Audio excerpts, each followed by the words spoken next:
Hi everyone, I'm Karen. I'm from Alaska, and I'm finding this conversation really interesting. For one, I worked as a researcher for a number of years in cultural resource documentation and preservation.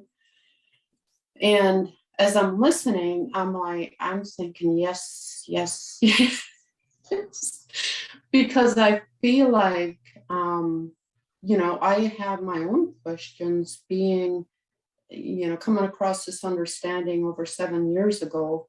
Some of my observations in the 3P community and the lack of more, I guess, I don't totally like the word diversity, but, you know, a broader range of people, I would say, in the community. And I've been to many trainings, and one of the things I see is kind of the same people show up to the same trainings. And my question has been, so how do we reach out beyond the same students and the same, or even beyond people who could afford some of these trainings is a big one too. So that's stuff I think about. And I love the idea of somehow measurement, although the more of the data we can get.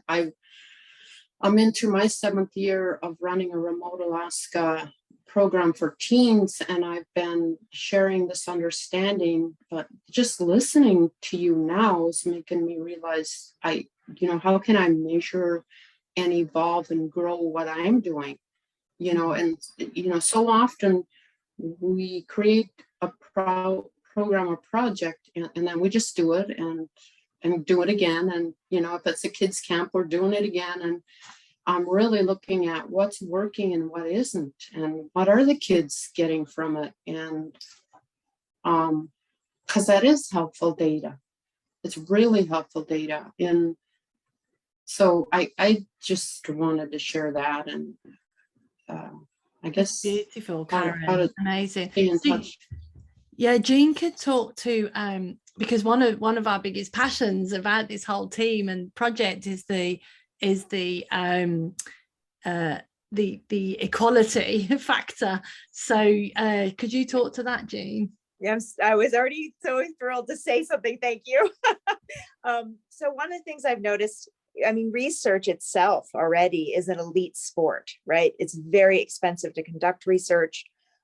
It's very hard to do it in a way that's respectful. You have to be really thoughtful if you're going to go into communities that don't look or feel or think like you, right? And so as a researcher, that was already a concern, that research within itself has this issue.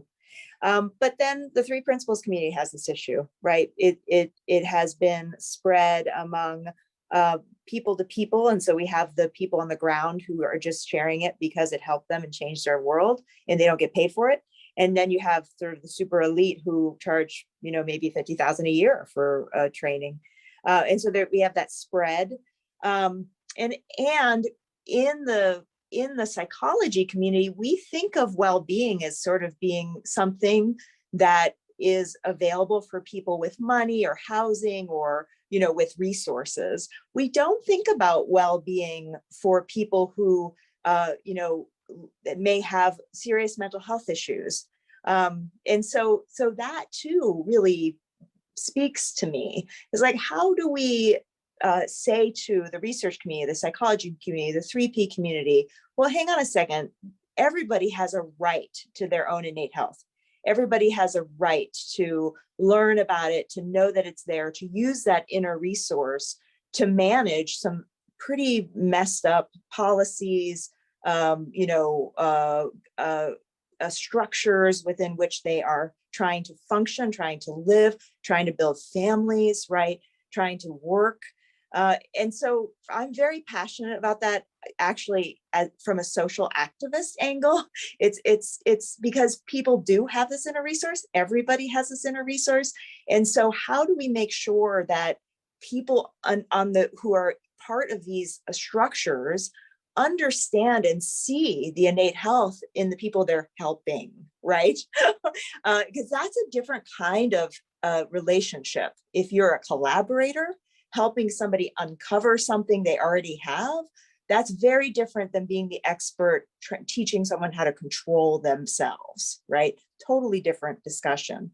Yeah, I mean, I love what you're saying. I think the line that one of the areas we want to develop is exactly what Jeanne Catherine's saying, which is the sort of dynamic nature of who's helping and how do the principals potentially help them as they are also helping deliver a program. And I think that becomes a bigger thing when we're doing, Karen, what you talked about, which is how do you expand? How do you bring in new people? In these larger research projects, one of the end goals is, like, we're working on one now that we're writing a grant, and it's a big one, right? So, and if it happens, it's going to be in a lot of schools, and the team that usually runs the trainings, they're going to have to train a lot more people very quickly how to deliver that. And so that's really a time to start saying, that's where research can really come in, or we're scaling, like who are these people? What are they learning along the way as they're trying to bring it to children, or schools? And that becomes an opportunity, I think, to watch how some of this can move and reach more people. And in that, naturally, there'll be more people involved. And I think that's one of our big goals with this. One of the big goals of the research is, if you think about it, so I think one misunderstanding, which is an equity thing from not maybe the traditional use of that word, but is that, like, if you're a practitioner and you are doing something and it's successful and more people hear about it and they come to you and then more people hear about it, I think there's a sense like if you bring in the research or the researchers, they're going to tell you if it was working. And that's sort of silly, because it was working and the people you helped knows it was working, and that's why your business is growing.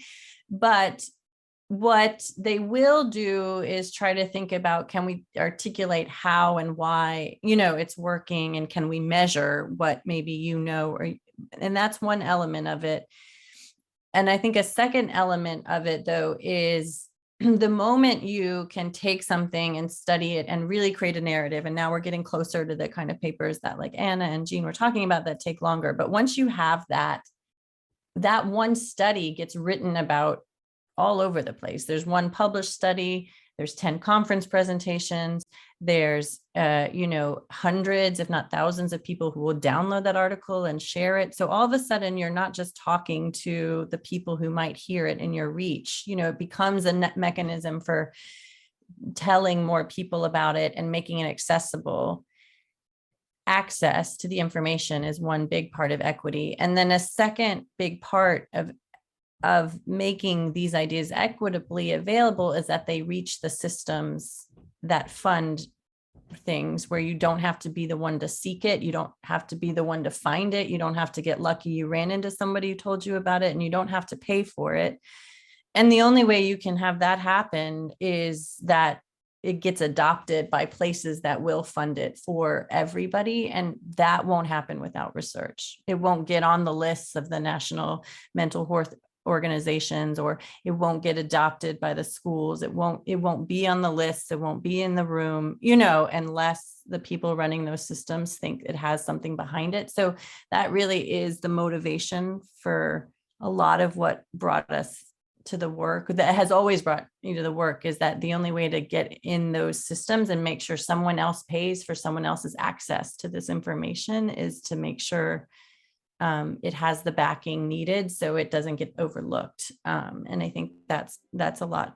That is a big gap that needs to be filled, that is really driven by an interest in equity by our team.